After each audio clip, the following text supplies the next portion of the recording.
The power sharing, है ना। Power sharing से हम क्या समझते हैं कि किसी भी चीज का मतलब पावर्स का शेयर कर लेना, है ना। मतलब ये पावर इसको दे देना, वो पावर इसको दे देना। तो हमको इसके अंदर दो स्टोरीज दी थी, दो कंट्रीज की। वो कंट्रीज थी बेल्जियम और श्रीलंका। तो बेल्जियम और श्रीलंका में कुछ ऐसा था और बेल्जियम में कुछ ऐसा था। तो क्या हुआ वहां पर, क्यों कॉन्फ्लिक्ट बढ़ रहा था, क्या प्रॉब्लम्स आ रही थी, तो वो इसमें हम लोगों को बताया गया है ना। फिर उसके बाद में दोनों को कंपेयर किया गया है कि अ, अगर पावर शेयर की गई और पावर शेयर नहीं की गई, और की गई तो क्या हुआ और नहीं की गई तो क्या हुआ, ठीक है। फिर उसके बाद में हमारा टॉपिक है मेजोरिटिज्म इन श्रीलंका। मेजोरिटिज्म से आप लोग क्या समझते हो, मतलब जिसका दल ज्यादा बड़ा हो, जो अ, जिसके पास में ज्यादा समर्थन हो, है ना। तो इसमें आपको जब वो बताया गया है, इसका डिफरेंस बताया गया है, तो कैसे बताया गया है वो, एथेनिक कंपोजिशन के बिहाफ पे बेल्जियम और श्रीलंका को डिवीजन, मतलब श्रीलंका और बेल्जियम को डिवाइड करके बताया गया है। तो अब आप बोलोगे एथेनिक क्या होता है, तो एथेनिक मतलब जिसका सेम कल्चर हो, है ना, सेम कल्चर से बिलोंग करते हो पीपल, सेम एथेनिक ग्रुप वाले, मतलब एक ही सिस्टम वाले हो सारे, ठीक है। एक ही उनका पूजा भी वही, दोनों लोग वही पूजा कर रहे हो, वहीं रह रहे हो, उनका कल्चर, उनकी हिस्ट्री, उनका ट्रेडिशन, दोनों का क्या हो, सेम सेम हो। एक ही ग्रुप से आने वाले लोगों को क्या बोला जाता है, एथेनिक बोला जाता है ना। और अगर नहीं, अगर फिर भी समझ में आ रहा है तो यहाँ ग्लॉसरी में दे के रखा है, ठीक है। A social division based on shared culture, people belonging to the same ethnic group, people in their common descent because of similarities of physical type or the culture or both. They need not always have the same religion or nationality. तो हमको Belgium और श्रीलंका के उसमें क्या बताया, ethnic composition बताया, है ना। एथेनिक मतलब समझ में आ गया, जब एक शेयर्ड कल्चर वाले लोग या फिर एक कम्युनिटी जिनका कल्चर एक जैसा हो, तो उनको क्या बोला जा, उनके जो सेंटिमेंट्स जो होते हैं एक दूसरे से क्या हो जाते हैं, जुड़ जाते हैं, है ना। तो उनको क्या बोला जाता है, वो एथेनिक होता है, ठीक है। फिर यहाँ पर बेल्जियम और श्रीलंका को किसके बेसिस पे डिवाइड किया है, इसको लैंग्वेज के बेसिस पे हमको बताया गया है। तो बेल्जियम जो एक कंट्री है वो कहाँ की है, यूरोप की है, ठीक है। फ्रांस के जस्ट ऊपर जो कंट्री है वो बेल्जियम है। एक छोटा सा कंट्री है, लगभग हरियाणा के बराबर है, ठीक है। इसका जो पॉपुलेशन है, अगर हम पॉपुलेशन की बात की जाए तो वहां पर 1 करोड़ की पॉपुलेशन है ना। और 2 लैंग्वेज बोलने वाले लोग हैं। कौन कौन से लैंग्वेज बोलते थे वहां पे, डच स्पीकिंग और फ्रेंच स्पीकिंग, है ना। हमने पढ़ा था कौन से लोग कौन सी लैंग्वेज बोलते थे वो लोग, डच स्पीकिंग और फ्रेंच स्पीकिंग। बेल्जियम के 2 पार्ट्स थे, कौन कौन से थे, एक फ्लैमिश रीजन और एक वॉलोनिया रीजन। अब फ्लैमिश रीजन में जो लोग थे वो डच बोलते थे, और वैलोनिया रीजन में लोग जो थे वो क्या बोलते थे, फ्रांस। हाँ, तो बेल्जियम में क्या था, 2 पार्ट्स थे, एक फ्लेमिश रीजन था और एक कौन सा रीजन था, वेलोनिया रीजन, जहां पर डच स्पीकिंग और फ्रेंच स्पीकिंग लैंग्वेज बोली जाती थी। तो बेल्जियम में 100% में से 59% जो लोग थे जो कि फ्लेमिश रीजन में रहते थे वो डच बोलते थे, ठीक है। और बाकी बचा 40% वो वेलोनिया रीजन में रहते थे और वो फ्रांस बोलते थे। अब आप बोलोगे कि यहाँ तो 99 ही हो रहा है, 1% पॉपुलेशन का क्या। तो 1% पॉपुलेशन जो थी बेल्जियम की वो क्या बोलती थी, जर्मन लैंग्वेज बोलती थी, ठीक है। फिर बेल्जियम का कैपिटल भी था, बेल्जियम का कैपिटल कौन था, ब्रुसेल्स था। जैसे हमारी कंट्री का कैपिटल है वैसे बेल्जियम की कंट्री का भी कैपिटल था। तो बेल्जियम की कंट्री का कैपिटल था, तो वहां पर क्या था कि 80% लोग क्या बोलते थे, फ्रांस बोलते थे, और बाकी जो 20% थे वो डच बोलते थे, है ना। तो अब आपको समझ में आ रहा है कि यहाँ पर तो मतलब यहाँ पर बेल्जियम में जो चीज मेजोरिटी में है, मतलब जो लोग डच स्पीकिंग लैंग्वेज जो है वो मेजोरिटी में है, क्योंकि 59% लोग बोलते हैं, और फ्रेंच लैंग्वेज तो 40% ही बोलते हैं। और अगर हम देखें ब्राजील में तो यहाँ पर तो 80% फ्रांस बोलते हैं और 20% ही डच बोलते हैं, है ना। अगर हम देखा जाए कि जो ज्यादा लोग होते हैं तो उनकी चलती है। तो क्या बेल्जियम में डच की चलेगी और उसके ब्रासिल्स में 80% वाले फ्रांस है तो फ्रांस की चलेगी क्या, है ना। तो ये थोड़ा कॉम्प्लिकेटेड चीज थी। अब हम श्रीलंका को देखते कि श्रीलंका में क्या था। तो श्रीलंका जो है वो इंडिया के नीचे साउथ में है, एक इंडियन ओशन में है। तो श्रीलंका में क्या था, दो लैंग्वेज बोली जाती थी, सिन्हेला और तमिल लैंग्वेज। ठीक है, सिन्हेला और तमिल लैंग्वेज। तो तमिल लैंग्वेज में भी दो लैंग्वेज थी।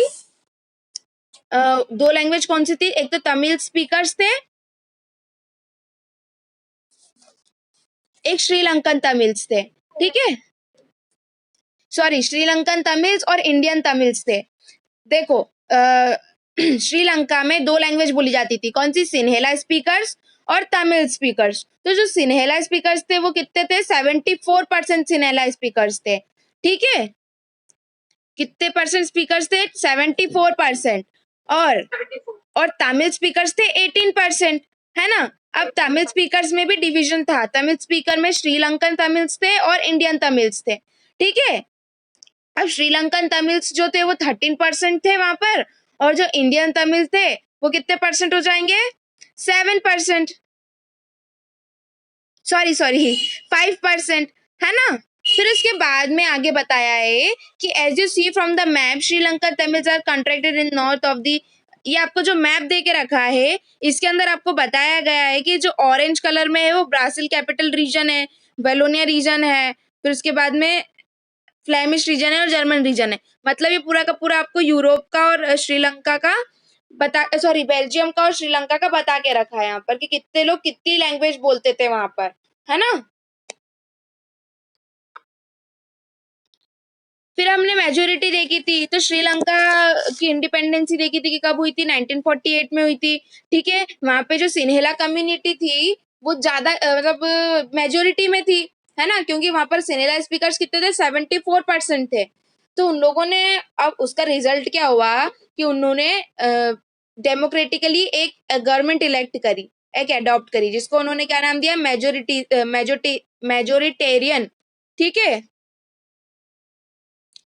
क्या दिया उन्होंने, मेजोरिटेरियन, एक उन्होंने डेमोक्रेटिकली एक गवर्नमेंट को अडॉप्ट किया, एक सीरीज को अडॉप्ट किया।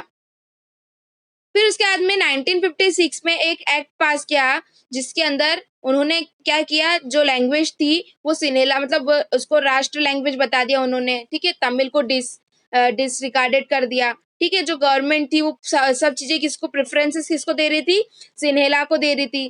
ठीक है, जितने भी सिनेला लोग, जितने भी सिनेला स्पीकर्स थे, सारी उनको सारी जितनी भी डिमांड्स थी उनकी वो फुलफिल हो रही थी, जितनी भी प्रिविलेजेस थी वो सब कुछ किनको मिल रही थी, सिन्हेलास को मिल रही थी, है ना। जबकि तमिल्स भी थे बट तमिल्स को नहीं मिल रहा था वो सारी प्रिविलेजेस और वो सारी चीजें, है ना। जैसे कि अगर जॉब था तो वो जितनी भी गवर्नमेंट जॉब्स थी वो किसके अंडर आ रही थी, सिन्हेलास के अंडर। ठीक है, इसके बाद में जितने भी तमिल्स थे उन लोगों ने बोला कि हमको भी तो मतलब हमारा भी तो कुछ अस्तित्व है, हमको भी चीजें चाहिए, है ना। तो उन्होंने बोला हमको भी चीजें चाहिए। आपको ये मेजोरिटेरियन का मतलब समझ में आया, मेजोरिटिज्म का मतलब क्या है, वो ये मतलब जितने कम्युनिटी में, हाँ, जितने ज्यादा लोग होंगे उनकी ही चलेगी, उसको बोलते हैं मेजोरिटिज्म। तो इन्होंने बोला लैंग्वेज भी हमारी सब होनी चाहिए, सब चीजें। यस, तो गवर्नमेंट ने बोला कि जितनी भी गवर्नमेंट जॉब्स है वो सब किसके अंडर दे दी, सिन्हेलास के अंडर दे दी। कि अगर हम ही मतलब जो मेजोरिटी किसकी थी, सिन्हेलास की थी, उन्होंने बोला नहीं हमारे पास में सब चीजें होगी, है ना। तो ऐसा होने पे क्या हुआ, श्रीलंकन तमिल्स जो थे उन्होंने क्या की, उन्होंने स्ट्रगल चालू कर दिया। ठीक है, उन्होंने उनकी पार्टीज बनाई, स्ट्रगल चालू किया कि नहीं हमको हमारी डिमांड पूरी करो, हम लोगों को या तो फिर तुम हमारे हक की चीजें दो, नहीं तो फिर हमको हमारी एक अलग ही हमको एक जगह दे दो जहां पर हम लोग रहें और हमारी चले, है ना। तो इन लोगों ने क्या करा, इन लोगों ने मना कर दिया, तो क्या हुआ, एक सिविल वॉर स्टार्ट हो गया। सिविल वॉर जो था वो कॉन्फ्लिक्ट, मतलब सिविल वॉर का मतलब कि दो लोगों के मतलब दो कंट्री के बीच में क्या हुआ, कॉन्फ्लिक्ट हुआ, लड़ाई चालू हुई, अपोज किया गया एक दूसरे के ग्रुप का। ठीक है, और जो ऐसा लग रहा था जैसे वॉर हो। तो district between the two communities, हाँ, तो उसके बाद में क्या हुआ, सिविल वॉर चालू हो गया वहां पर। ठीक है,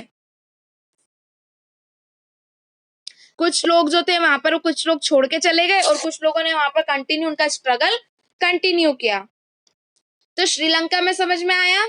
अब हम पढ़ेंगे अकोमोडेशन इन बेल्जियम कि बेल्जियम में क्या हुआ। तो बेल्जियम में उन लोगों ने देखा कि उनके पास में कितने डिफरेंट डिफरेंट मतलब वो हो गया है कि यहाँ पर डच स्पीकिंग और बेल्जियम में ज्यादा थे, तो वहीं पे उसके ब्राजील में मतलब उसकी कैपिटल में डच स्पीकिंग बिल्कुल माइनॉरिटी में आ गए।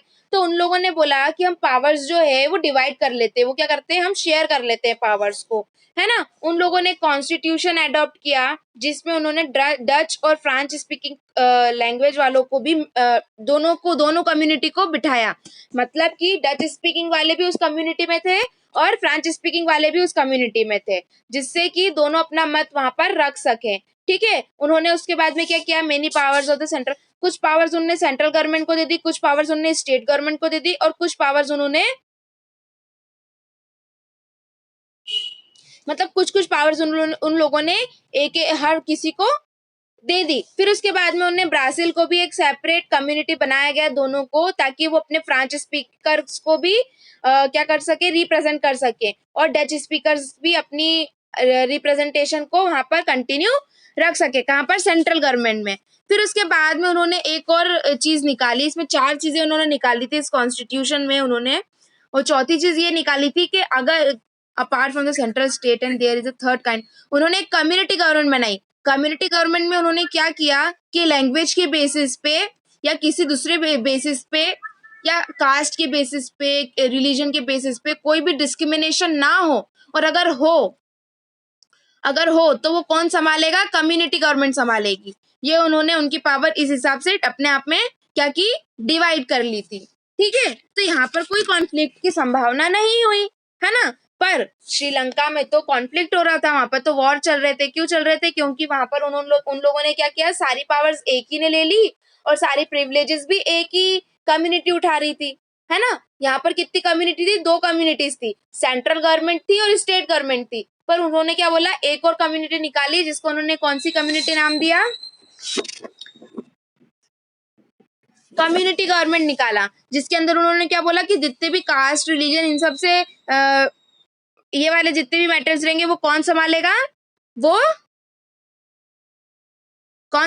वो कम्युनिटी गवर्नमेंट संभालेगी। ठीक है, फिर हमने पढ़ा था why power is desirable. Power desirable क्यों है हमको, मतलब अब अगर आपको इतना समझ में आ ही गया होगा, है ना। हमने 2 पढ़े थे इसमें, प्रोडेंशियल और सेकंड मॉरल, है ना। प्रोडेंशियल और मॉरल दोनों पढ़ा था हम लोगों ने, प्रोडेंशियल रीजन और मॉरल रीजन। प्रोडेंशियल रीजन में क्या था, प्रोडेंशियल का मतलब होता है एकदम प्राउड मूवमेंट वाला, है ना। तो उसके अंदर ये था ये हुआ कि उन्होंने जब ये किया तो उनको आउटकम क्या निकला, अच्छा आउटकम निकला, है ना। और मॉरल में क्या था कि उनको उस पावर शेयरिंग की वैल्यू समझ में आई कि नहीं, हम लोग ने जो किया वो सही किया, है ना।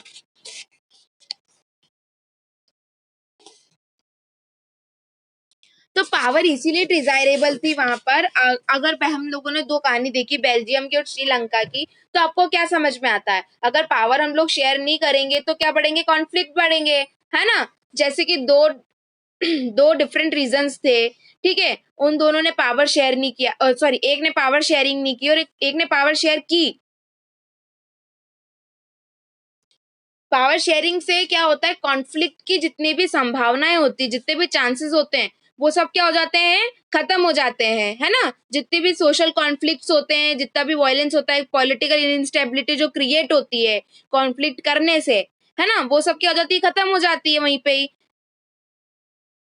पावर शेयरिंग करने से क्या होगा, जो पॉलिटिकल स्टेबिलिटी है और जो लोगों के कॉन्फ्लिक्ट जो हो रहे हैं, सोशल सोशल दो सोशल ग्रुप्स के जो कॉन्फ्लिक्ट हो रहे हैं, वो उसकी संभावना क्या हो जाती है, कम हो जाती है।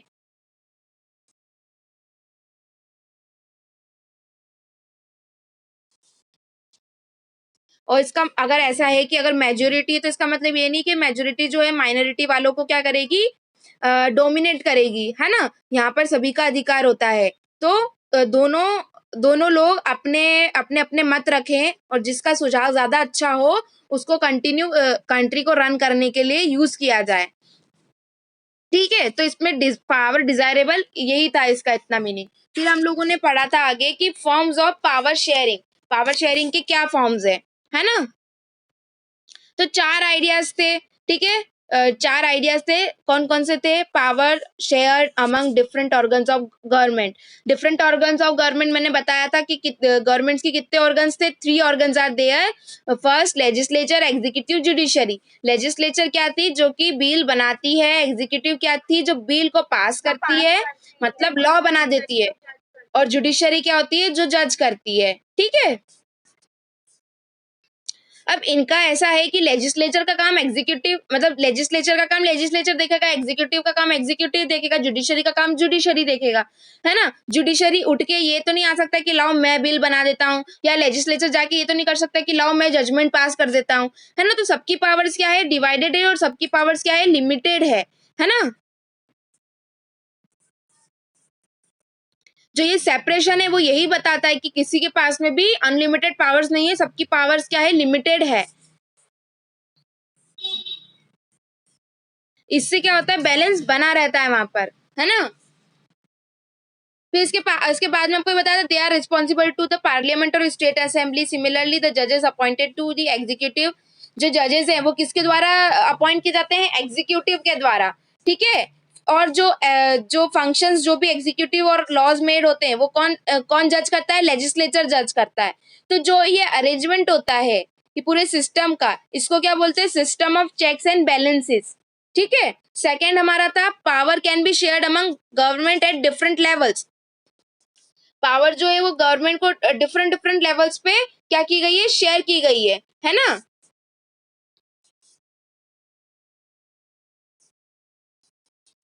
फेडरल गवर्नमेंट किसको बोला गया है? फेडरल गवर्नमेंट जैसे ये हमने बताया ना, लेजिस्लेचर, एग्जीक्यूटिव, जुडिशरी, है ना। तो ये जो हमारी क्या है? फेडरल गवर्नमेंट है। मैंने बताया आपको, वो उनका काम देखेंगी और दूसरा कोई उनके इसमें काम में दखल अंदाजी नहीं कर सकता है। जो है सब अपना अपना काम क्या है? देखते हैं, ठीक है। तो ये डिफरेंट लेवल्स पे जो देके रखा है ना आपको पावर शेयरिंग, वो यही है बस। फिर इसके बाद में डिफरेंट सोशल ग्रुप्स का देके रखा है थर्ड आपको। जैसे कि हमने देखा था कि कम्युनिटी गवर्नमेंट बनाई गई थी बेल्जियम में, है ना। किसके अरेंजमेंट के लिए? कि ताकि कोई भी डिस्क्रिमिनेशन ना हो, है ना।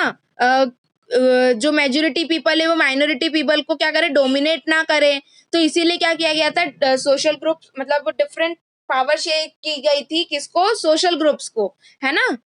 फोर्थ हमारा है political parties, pressure groups and movements control and influence those in power. In a democracy the citizen must have freedom to choose various different power. देखो इसके अंदर आपको फोर्थ वाला जो दे के रखा है कि power sharing arrangement can also be seen in way political parties, pressure groups and movement. इसका मतलब ये सिर्फ इतना देकर रखा है कि पीपल जो है वो फ्री है कि वो किसी भी पार्टी को चूज करें और फिर वो हमारा रिप्रेजेंटेशन करे, है ना। हम इलेक्ट क्यों करते हैं नेता उनको, मिनिस्टर्स को क्यों करते हैं? क्योंकि हम क्या चाहते हैं कि वो हमारी हमको रिप्रेजेंट करें, है ना। हम जो चाहते हैं वो हमको हमारी वहां पर बात रखे, हमारा वहां पर क्या रखे? मत रखे, ताकि जो हमारी चीजें हैं, जो हमारी नेसेसिटीज है वो क्या हो जाए? फुलफिल हो जाए, है ना। तो ये चैप्टर में इतना ही था, उससे ज्यादा कुछ भी नहीं था पावर शेयरिंग में। तो इसमें इसमें किसी को कोई डाउट?